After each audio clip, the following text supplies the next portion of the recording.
लेकिन उससे पहले now we will study Fazan's rule, but before that let's see some important definitions. First of all, what do you mean by ionic bond? What do you mean by ionic bond? And what do you mean by covalent bond?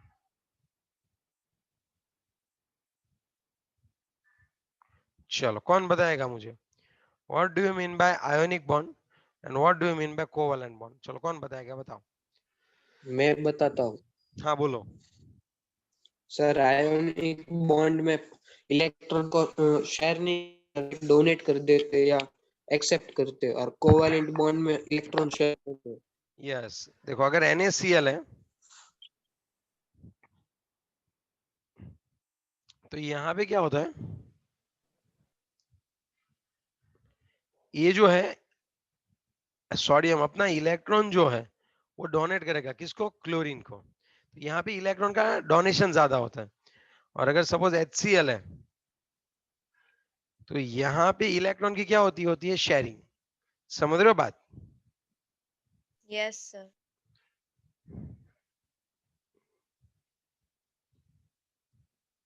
अब मैं आपको एक चीज और बताना चाहूंगा कि यहाँ पे NaCl में भी भले ही इलेक्ट्रॉन की ट्रांसफर हो रही है, लेकिन यहाँ पे भी इलेक्ट्रॉन्स क्लोरीन के नजदीक रहेंगे, लेकिन यहाँ पे भी थोड़ी बहुत शेयरिंग तो होगी ही होगी. आप समझ रहे हो बात मैं क्या बोलना चाह रहा हूँ? कि 100% आयोनिक नहीं है ये. कोई भी बॉन्ड 100% आयोनिक नहीं हो सकता, या फिर कोई भी बॉन्ड 100% कोवेलेंट नहीं हो सकता. फिर सर आप तो ये बोलते हो HCl कोवेलेंट है और NaCl आयोनिक है. अरे भाई, NaCl आयोनिक है वो कहने का मतलब ये है कि वहां पे इलेक्ट्रॉन की ट्रांसफर होती है बच्चों. वहां पे इलेक्ट्रॉन की कंटिन्यूअस ट्रांसफर हो, मतलब ट्रांसफर हुई है, ज्यादा अमाउंट में ट्रांसफर होती है, शेयरिंग कम होती है. यहाँ पे शेयरिंग ज्यादा होती है, इलेक्ट्रॉन की ट्रांसफर कम होती है. तो मैं ये नहीं बोल सकता कोई भी बॉन्ड जो है वो 100% आयोनिक है, या फिर कोई भी बॉन्ड जो है वो 100% कोवेलेंट है. I can't say it too. समझे बात? हेलो, मैं क्या बोलना चाह रहा था? Yes sir. तो अब ओके चलो ये बात हमने समझ ली सर. अब हमें क्या समझना है वो बताओ, और मैं आपको बताता हूँ. अगर सर अगर आप ये बोलना चाहते हो कि इसमें भी अगर कोई शेयरिंग वाली प्रपोर्शन है तो इसमें कितना प्रपोर्शन शेयरिंग का है, इसमें कोवेलेंट कैरेक्टरिस्टिक कितनी है?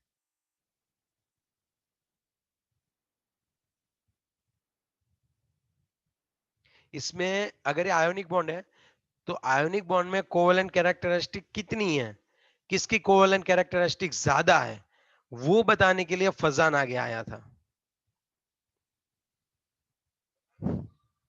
उसके लिए हमें कौन पढ़ना पड़ेगा बच्चों? Fajans rule. Is it clear? है ना? Yes sir. Yes sir. No, like आपको ये याद रखना है कि no one bond is completely ionic bond or completely covalent bond. There is some partial covalent characteristic is present into the ionic bond. There is some partial or there is partial covalent characteristics is present into the ionic bond, and that can be explained with the help of Fazan's rule. ये वाला पहला point हो गया. चलो clear है ना? Yes sir. Okay. अब आप थोड़ा समझना कि अगर इलेक्ट्रॉन की शेयरिंग ज्यादा है और बीच में इलेक्ट्रॉन ज्यादा है तो कोवेलेंट नेचर ज्यादा हुआ, और इलेक्ट्रॉन किसी एक एटम की ओर ज्यादा खींच गए, या फिर कोई एक इलेक्ट्रॉन दोनों लेके चला गया, तो वो कौन सा बॉन्ड बना देने वाला है? Ionic bond. Ionic bond. अब देखो, अब मैं बात करता हूं. अब हमें देखना है कि covalent characteristics. I think you all are ready now.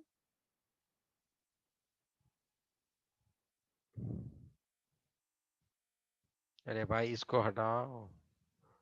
Okay, अब देखो अच्छे से. Covalent characteristics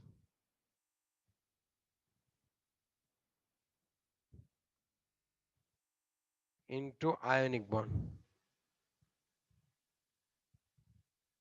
Covalent characteristics in ionic bond, okay, is proportional to the 1 by size of cation and is proportional to the size of anion. Okay, समझ में नहीं आई sir बात? समझाता हूँ.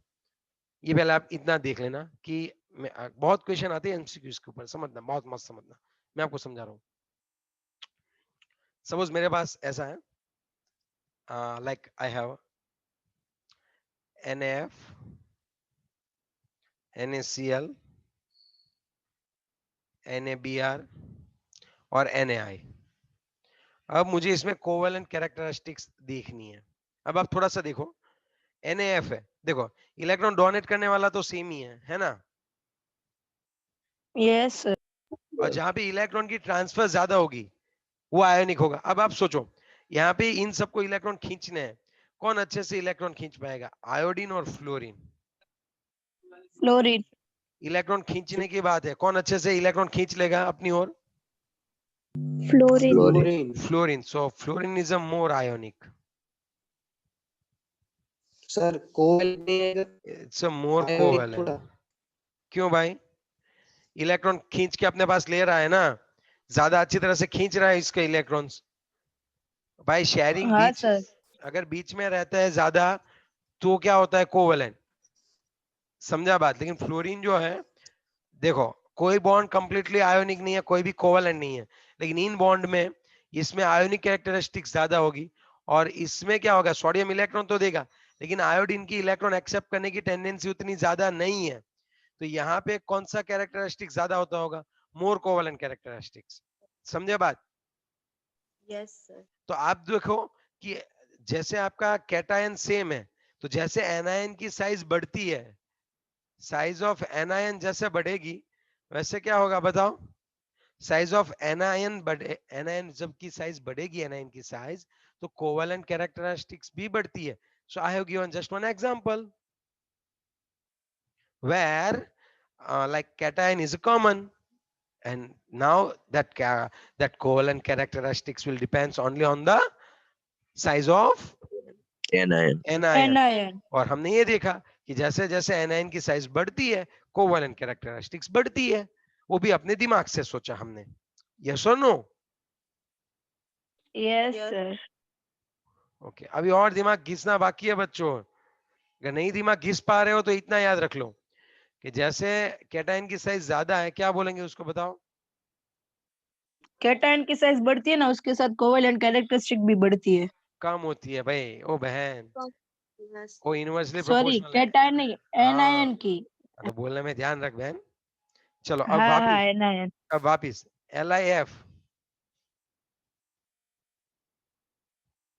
NaF, potassium, rubidium and caesium. अब अच्छे से समझना, यहाँ पे आप समझना अच्छे से, ये जो फ्लोरीन है ये सब में सेम ही है। इनकी इलेक्ट्रॉन एक्सेप्ट करने की टेंडेंसी कैसी है बताओ? सेम। ज्यादा होती है ना सर? फ्लोरीन की ज्यादा होती है, लेकिन इन दोनों फ्लोरीन की तो सेम है दोनों। तो इक्वल होगी। एनायन की सेम है। अब देखो, जो जल्दी इलेक्ट्रॉन दे देगा, जो फटाफट इलेक्ट्रॉन दे देगा, तो वहां पे इलेक्ट्रॉन की ट्रांसफर हो जाएगी और वो आयोनिक बॉन्ड बना देगा। और जहां पे इजीली इलेक्ट्रॉन डोनेट नहीं करेगा वहां पे शेयरिंग बनती है। यस और नो? Yes sir. तो अब आप इन दोनों पे फोकस बढ़ाओ अपना, लिथियम और किस पे फोकस बढ़ाओ अपना, सीजियम पे। इन दोनों में कौन इजीली इलेक्ट्रॉन डोनेट करता है वो बताओ?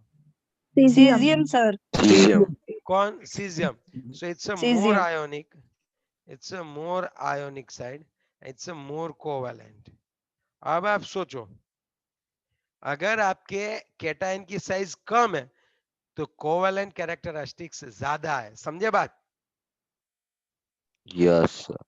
तो ये वाला पूरा फंडा जो है वो दिमाग में बिठाना था, इसीलिए मैं धीरे धीरे चला रहा था। समझे बात क्या बोलना चाह रहा हूं मैं यहाँ पे?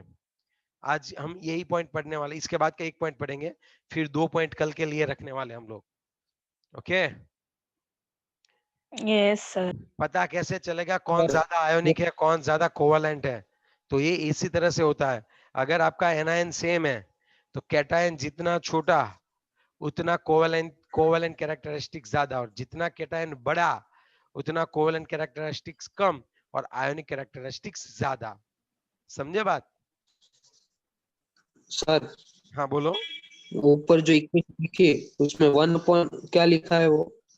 अरे वरना पर नहीं लिखा है, वो सिर्फ हाईलाइट किया था कि अगर आपके पास आयोनिक बॉन्ड है तो उस आयोनिक बॉन्ड में कोवेलेंट कैरेक्टरिस्टिक्स क्या होती है, तुम सिर्फ इतना लिखो ना, कोवेलेंट कैरेक्टरिस्टिक्स, तब भी पता चल जाएगा।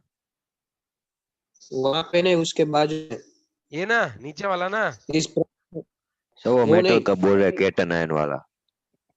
हाँ ये प्रोपोर्शनल, मेटल क्या है, यही वो ना। एम क्या है, एम क्या, यस, एरो जहाँ पे ना वो अरे यार तेरी आवाज कट हो रही है। एरो आपका कहाँ पे, वो ये एरो, एम लिखा है ना, एम, हाँ एम एम सर वो प्लस एन, ये वो नहीं, केटाइन रुको, वाला बोल रहा है। वो ये साइज है, साइज लिखा, साइज लिखा है। ये मोर आयोनिक है, ये एम मोर एम कोवेलेंट, ये NaF सर NaCl, वो पूछ रहे हैं 1/m लिखा है ना, तो m का मतलब क्या है, शायद ऐसा मेटल पूछ रहे हैं वो। मेटल मेटल मेटल है सर। मेटल, यार मजाक कर दिया। M मतलब कैटायन और X मतलब हैलाइड्स। ओके। ओके चलो, तो आज एक ही पॉइंट रखता हूँ, कल अभी भी चलाना पड़ेगा ये चैप्टर, उसके बाद हम लोग 5th चैप्टर पे आगे बढ़ेंगे। कल हम लोग 5th स्टार्ट कर देंगे। ओके सर ये पॉइंट एक बार वापिस रिवाइज करवा दो ना। ये वाला हाँ सर, ये कल करवाता हूँ ना वापिस स्टार्टिंग पहले से, अभी ये लिख लो सिर्फ।